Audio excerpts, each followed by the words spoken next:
Hello friends, આજે આપણે બનાવીશું દરેક ગુજરાતીઓના ફેવરેટ પાત્રા. પાત્રા બનાવવા માટે સૌ પહેલાં મેં 2 ચમચી જેટલું આંબલીનું પાણી લઈ લીધું છે. હવે ત્યારબાદ તેમાં 1 ચમચી ગોળ ઉમેરી અને આપણે તેને ઓગળવા માટે રાખી દેશું. હવે મેં 8 થી 10 અળવીના પાનને આ રીતે ધોઈ અને સાફ કરી લીધા છે. હવે અળવીના પાનમાંથી આપણે ઉપરમાં આ જે દાંડલીનો ભાગ હોય તેને આપણે કાઢી નાખશું અને અળવીના પાનને આ રીતે ફોલ્ડ કરી અને જે તેની સાઈડની રગુ હોય તે આપણે કાઢી નાખવાની છે અને વચ્ચેથી આ રીતે એક કટ લગાવી અને એક પાનના 2 કટકા કરી લેશું. બધા પાન એ રીતે તૈયાર કરી લીધા છે. હવે એક મોટા વાસણમાં 2 કપ જેટલો ચણાનો લોટ ચારીને લઈ લીધો છે. ત્યારબાદ 1 ચમચી મીઠું, 1 ચમચી લાલ મરચું પાવડર, અડધી ચમચી હળદર, 1 મોટી ચમચી જેટલું ધાણા જીરું પાવડર, અડધી ચમચી જેટલો ગરમ મસાલો અને અડધી ચમચી જેટલા અજમાને હાથની મદદથી આ રીતે ઘસી અને ઉમેરી દેશું. હવે અડધી ચમચી જેટલી આપણે હિંગ ઉમેરી દેશું. 1 ચમચી જેટલા સફેદ તલ ઉમેરી દેશું. 1 ચમચી જેટલી આદુ લસણ અને મરચાંની પેસ્ટ ઉમેરી દેશું અને ત્યારબાદ આંબલી અને ગોળનું ગાળીને રાખેલું પાણી ઉમેરી દેશું. અહીં અજમા અને હિંગ ઉમેરવાથી આપણે પાત્રા પચવામાં ખૂબ જ સહેલા પડે છે. હવે બધી વસ્તુ મિક્સ થઈ ગઈ છે. હવે હાથની મદદથી આપણે લોટને આ રીતે ફેટી અને એકદમ સ્મૂથ બેટર બનાવી લેશું. અહીં આપણે થોડું થોડું પાણી એડ કરતા જશું અને બેટર બનાવી અને તૈયાર કરી લેશું. લોટમાં એક પણ ગાંઠો ન રહે ત્યાં સુધી આપણે લોટને ફેટી લેવાનો છે. આ રીતે 2 ચમચી પાણી ઉમેરતું જવાનું અને એક જ સાઈડમાં આ રીતે લોટને ફેટી લેવાનો. હવે તમે જોઈ શકશો આપણો એકદમ સ્મૂથ લોટ તૈયાર થઈ ગયો છે. હાથની મદદથી લોટને પાડીએ તો આ રીતે રિબન જેવો લોટ તૈયાર થઈ ગયો છે. હવે આપણે તૈયાર કરીને રાખેલા પાનને એક પાટલા ઉપર લઈ લેશું અને ચમચીની મદદથી આપણે તૈયાર કરીને રાખેલો લોટ તેમાં લગાવતા જશું. અહીં એકદમ પાતળું એવું બેટર પાન ઉપર આપણે લગાવી દેવાનું છે.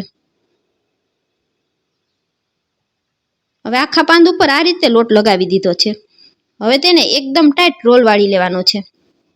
અહીં તમારે પાતળા પાતળા બનાવવા હોય તો આ રીતે એક એક પાન ઉપર લોટ લગાવી અને એક એક રોલ વાળીને તૈયાર કરી લેવાનો. હવે તૈયાર કરેલા રોલને આપણે કાણાવાળી ડીશમાં રાખી દેશું અને ત્યારબાદ એ જ રીતે આપણે બીજો રોલ વાળીને તૈયાર કરી લેશું. તો ફરી પાછો અળવીના પાન ઉપર આ રીતે એકદમ પાતળું લોટનું બેટર લગાવી દેશું. પાનમાં છેદ સુધી આપણે બેટર લગાવી દેવાનું છે. હવે તમારે જાડા પાતળા બનાવવું હોય તો આ રીતે એકની ઉપર એક પાન લગાવતું જવાનું અને બધા ઉપર આ રીતે થોડું થોડું બેટર લગાવતા જવાનું. અહીં એક પાન ઉપર લોટ લગાવી લીધો છે. ત્યારબાદ તેની ઉપર બીજું પાન મૂકી અને તેની ઉપર પણ આપણે લોટ લગાવી લેશું. તમારે જેટલા પણ જાડા પાતળા બનાવવા હોય એટલા આપણે પાન એકની ઉપર એક રાખી દેવાના અને આ રીતે એકદમ ટાઈટ રોલ વાળી અને તૈયાર કરી લેશું. હું અહીં 2 પાનનો જ પાત્રા બનાવું છું જેથી કરી અને પાત્રા ઝડપથી ચડી જશે, અંદરથી લોટ પણ કાચો નહીં રહે. આ બધા પાનને આપણે આ રીતે તૈયાર કરી લેવાના છે. આ બાજુ આપણે પાનને તૈયાર કરીએ છીએ ત્યાં સુધીમાં આપણે પાણી ઉકળવા પણ રાખી દીધું છે. હવે બધા જ પાનને આ રીતે એકની ઉપર એક રાખી અને ચમચી લોટ લઈ અને પાન ઉપર લોટ લગાવતા જશું અને એકદમ ટાઈટ રોલ વાળી અને તૈયાર કરી લેશું. તમે આ રીતે થાળી ઉપર પણ કરી શકો છો અને કિચનના પ્લેટફોર્મ પર કરી શકો છો. થાળી ઉપર કરવાથી પ્લેટફોર્મ ખરાબ નહીં થાય. હવે બધા જ બીડા આ રીતે આપણે વારીને તૈયાર કરી લીધા છે અને આ બાજુ આપણું પાણી પણ ઉકળી ગયું છે. તો ઉકળતા પાણીમાં આપણે પાત્રાની ડીશ રાખી અને 15 મિનિટ સુધી ચડવા દેશું. 15 મિનિટ બાદ આપણે ઢાંકણ ખોલી અને જોઈ લેશું. છરીની મદદથી આ રીતે ચેક કરી લેશું. છરીમાં જરા પણ ચણાનો લોટ ચોટતો નથી એટલે આપણા પાત્રા એકદમ સરસ ચડી ગયા છે. તેને થોડી વાર માટે ઠંડા કરવા રાખી દેશું. 10 મિનિટ જેવો સમય થઈ ગયો છે. આ રીતે હાથ લગાડીએ તો જરા પણ ગરમ નથી. હવે આપણે તેને પાટલી ઉપર રાખી અને આ રીતે કટિંગ કરી લેશું.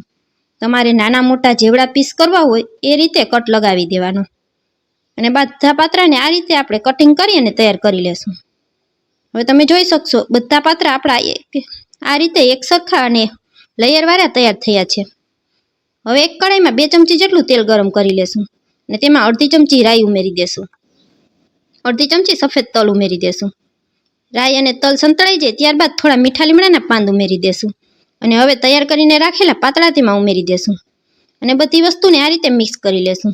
તેલ એકદમ સરસ પાત્રા સાથે ચડી જાય એ રીતે આપણે હલાવીને મિક્સ કરી લેવાનું. હવે ગરમા ગરમ પાત્રા તૈયાર થઈ ગયા છે. તેને આપણે એક પ્લેટમાં કાઢી લેશું. ફ્રેન્ડ્સ, મારો વિડીયો પૂરો જોયા પછી જો સારો લાગે તો વિડીયોને એક લાઇક કરજો, ફ્રેન્ડ્સ અને ફેમિલી સાથે શેર કરજો અને સપોર્ટ કરવા બદલ મારી ચેનલને સબસ્ક્રાઈબ કરજો. હવે આપણે બધા પાત્રાને એક સર્વિંગ પ્લેટમાં લઈ લીધા છે. તમને એક પાત્રું તોડીને પણ બતાવું છું. તો એકદમ સરસ અંદર સુધી પાત્રા ચડી ગયા છે. તો મારી આ રેસીપી કેવી લાગી તે કોમેન્ટ કરીને જરૂરથી જણાવજો.